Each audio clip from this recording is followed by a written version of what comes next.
जिंदगी में चाहता था कुछ करना बनना बाकी सबकी तरह। मैं भी तो उन्हीं में से एक था। मैं भी चाहता था। पिताजी और दादाजी दोनों सरकारी नौकरी करते थे, तो मेरे से उम्मीदें थी कि मैं भी सरकारी नौकरी करूं, और मैं भी चाहता था कि मुझे सरकारी नौकरी मिल जाए। ऐसा हम परिवारों में होता है कि नहीं होता है? हाँ कि ना? होता है। मेरे साथ भी यही था। तो जो मुझे फॉर्म भरने के लिए मिलते थे, कभी बैंक के लिए, कभी रेलवे के लिए, जो मिलता सब सारे फॉर्म भरता था, लेकिन कहीं भी सफलता नहीं मिल रही थी। किसी ने सलाह दी कि आप सिविल सर्विसेज की तैयारी कर लीजिए, क्लास 1 ऑफिसर बन जाएंगे, जिंदगी बन जाएगी। तो मैंने वो करना शुरू कर दिया। किसी ने बोला कि आप होटल मैनेजमेंट कर लीजिए, वहां जिंदगी बन जाएगी, स्कोप बहुत बड़ा है। तो मैंने वो करना शुरू कर दिया। किसी ने बोला कि बैंक की कोचिंग कर लीजिए, तो मैंने वो करना शुरू कर दिया। किसी ने बोला कि आप बीएड कर लीजिए, तो कहीं कुछ नहीं होगा, तो मास्टर बन जाएंगे, तो मैंने वो करना शुरू कर दिया। सही दिशा निर्देशन नहीं मिल पा रहा था कि मैं क्या करूं। और जब लाइफ में स्ट्रगल होता है, भविष्य की जब बात आती है, तो काफी बातें दिमाग में चलती रहती हैं, क्या होगा कि क्या नहीं होगा। मेरे साथ भी यही था। मैं सोचता था कि क्या होगा, क्या कुछ होगा कि नहीं होगा, ये कुछ नहीं मालूम। कोई मुझे मौका मिल जाए, मैं रात दिन काम करने के लिए मैं तैयार था। और ऐसा सुना भी होगा आपने कि जहां चाह है वहां राह है, और ईश्वर ने वो मौका मुझे दे दिया। बीएड की पढ़ाई करने के दरमियान में ही ईश्वर ने किसी देवदूत को भेजा और मुझे बिजनेस वरदान के रूप में मिल गया। इस बिजनेस को मैंने भी कसमकश के बाद में, बड़ी जद्दोजहद के बाद में, जैसे सारे लोग ज्वाइन करते हैं, मेरे मन में भी क्वेश्चन क्वेरी आए, लेकिन जैसे तैसे करके मैंने इस बिजनेस को ज्वाइन कर लिया। ज्वाइन करने के बाद में भरोसा था मुझे भी कि जिस तरह से सारे लोग काम करके पैसा कमा रहे हैं, इतना नहीं तो थोड़ा कम मैं भी कमा ही सकता हूं। और इतना तो मुझे भरोसा था। उस समय पर मैं पढ़ाई का खर्चा निकालने के लिए बच्चों को ट्यूशन पढ़ाता था और अपनी पढ़ाई भी कर रहा था, दोनों काम करता था। बच्चों को ट्यूशन पढ़ा के कुछ इनकम आती थी, उस इनकम से मैं अपनी पढ़ाई का खर्चा निकालता था। उसी दरमियान में मैंने उनके पेरेंट्स से संपर्क करके इस बिजनेस को दिखाना शुरू कर दिया। जैसा आप सभी के साथ हो रहा होगा, यकीनन मेरे साथ भी वही हुआ। मेरे साथ भी किसी ने ज्वाइन नहीं किया, और मेरे को भी लगने लगा कि पता नहीं बहुत बड़ा काम हो पाएगा कि नहीं हो पाएगा। एक दिन की बात है कि मैं बताता हूं आपको, एक वाकया मुझे याद है। एक दिन मैं 2 कार, एम्बेसडर कार भर के अपने 10 लोगों को एक मीटिंग में बिठाने के लिए लेके गया कि मेरी बात ज़्यादा समझ में नहीं आएगी इनको, चलो मीटिंग में लेके जाता हूं, वहां पर इनको ज़्यादा बात समझ में आ जाएगी। तो मैं 10 लोगों को जैसे ही मीटिंग में लेकर के गया, और जाने के बाद में मुझे उस दिन पता चला कि आज इस मीटिंग में सीनियर आए हुए हैं, और अगर सीनियर से इन लोगों को मुलाकात करा दी जाए तो इनको बात समझ में आ जाएगी, और जो हर आदमी 2 ज्वाइन कराना चाहता है तो मेरे भी 2 लोग ज्वाइन कर लेंगे। तो मैं बड़ा उत्सुक था कि आज सीनियर आए हुए हैं, इनसे मेरी भी मुलाकात हो जाएगी, और ये सोच करके मैं बड़ा इंतजार करने लगा मीटिंग खत्म होने का। जैसे ही मीटिंग खत्म हुई, मैं सीनियर के पास गया, उनसे रिक्वेस्ट की, सर 2 मिनट का टाइम आपका चाहिए, मेरे साथ आज 10 लोग आए हुए हैं, बड़ी मेहनत से मैं लेके आया हूं। तो उन्होंने मेरी बात को स्वीकार किया और मेरे साथ आए, और आने के बाद मेरे 10 लोगों से मुलाकात की।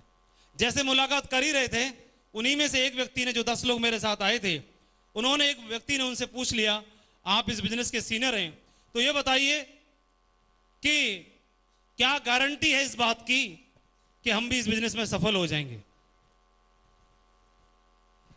तो मैं तो बड़ा फूल रहा था, क्योंकि सीनियर से मुलाकात करा रहा हूं। बोला, पूछो जी कितने क्वेश्चन पूछने, आज ये सबके जवाब देंगे आपको।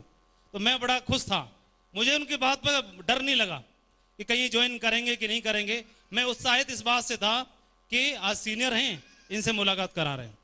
तो जैसे उन्होंने गारंटी मांगी कि क्या गारंटी है कि हम इस बिजनेस में सफल हो सकते हैं, तो सीनियर ने क्या बोला, जानना चाहेंगे? उन्होंने बोला, कोई गारंटी नहीं भाई, कोई गारंटी नहीं है। और जैसे ही ये बात उन्होंने बोली, वो 10 की 10 सीट खाली हो गई। मेरे को समझ में नहीं आया कहां गए, सारे भाग गए। वो सारे के सारे 10 लोग वापस चले गए। इस बात का मेरे को दुख नहीं था, दुख इस बात का था कि सीनियर आदमी हैं, इनको तो ऐसे नहीं बोलना चाहिए था। इनको ऐसे बोलना चाहिए था, भाई कोई बात नहीं, काम करोगे, आगे बढ़ोगे, बड़ा काम होगा। मेरे को समझ में नहीं आई। तो मैंने मनी मन डिसाइड कर लिया, अब आज के बाद तो हम भी रिटायर हो रहे हैं, काम तो हम भी नहीं करेंगे आज के बाद, लेकिन इस आदमी से पूछूंगा जरूर कि इन्होंने बोला क्यों ऐसे।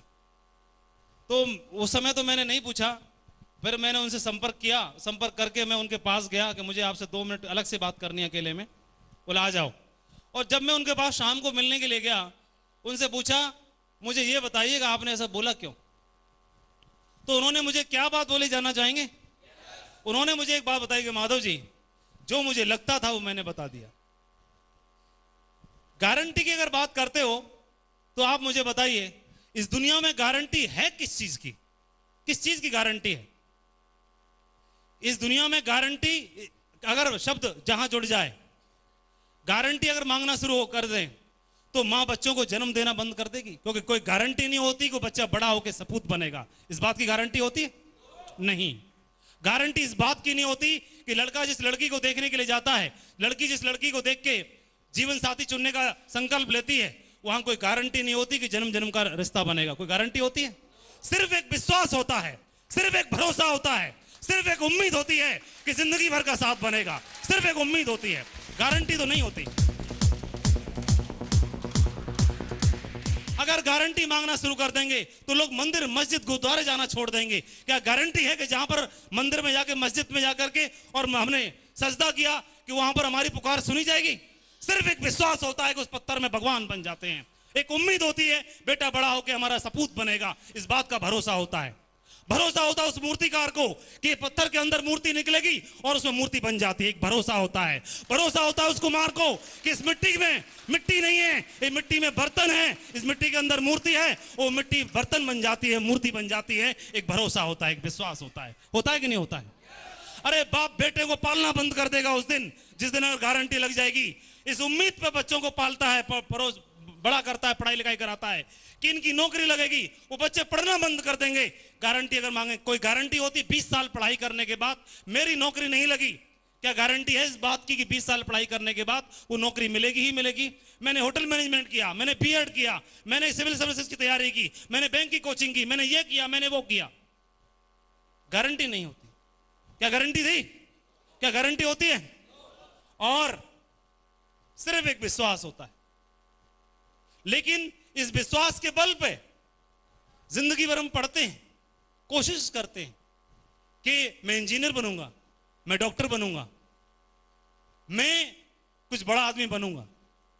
गारंटी उस समय भी नहीं होती जब पेशेंट डॉक्टर के यहां जाता है। डॉक्टर एक माध्यम होता है, कोशिश करता है, गारंटी वहां भी नहीं होती। लोग तो वहां जाना छोड़ देंगे। फिर माधव जी मुझे लगता है कि इस बिजनेस में काम करके डायमंड बना जा सकता है, इसलिए इस बिजनेस में मैं काम कर रहा हूं। अगर आपको भरोसा है कि आप यहां काम करके डायमंड बन सकते हो तो आपका स्वागत है, वेलकम है, सपोर्ट करने के लिए हम तैयार हैं। और आप बात गारंटी की करते हो, गारंटी इसकी मांगते हो आप, आपकी गारंटी है। आप कंपनी की गारंटी मांगते हो, आपकी गारंटी है कि आप यहां पर लगातार काम करोगे, आप नहीं भागोगे, आप पीछे मुड़ के नहीं देखोगे, इस बात की गारंटी है। मेरे को तो समझ में नहीं आई, आदमी बोल क्या रहा है, ये बोल क्या रहे हैं? मैं इनसे गारंटी मांगने आया था, तो मेरे से उल्टा गारंटी मांग रहे हैं। उन्होंने मुझे ललकार दिया उस दिन, मुझे ऐसे लगा कि इन्होंने मेरे अहम को ललकारा है। मुझसे बोला कि आपकी गारंटी, आप तो नहीं भागोगे। उस दिन मैंने उनको वादा किया, इस बात का वादा किया कि माधव बाबू उस दिन तक काम करेगा जब तक कंपनी भाग नहीं जाती, तब तक के लिए काम करेगा। इस बात का मैंने उनको वादा किया, उस दिन वादा किया। और जरूरत ही नहीं ताली की, ना म्यूजिक की, ना ताली की, सिर्फ 5 मिनट का वक्त चाहिए, बड़ी मुश्किल से मिला है। दोस्तों पहले दिन से लेकर के आज तक मैंने कुछ खास नहीं किया, कुछ अलग नहीं किया, और मैं बोलूं तो मैंने कुछ भी नहीं किया। सिर्फ एक काम किया है, पिछले 8.5 साल से लगातार हर दिन मैंने काम किया है।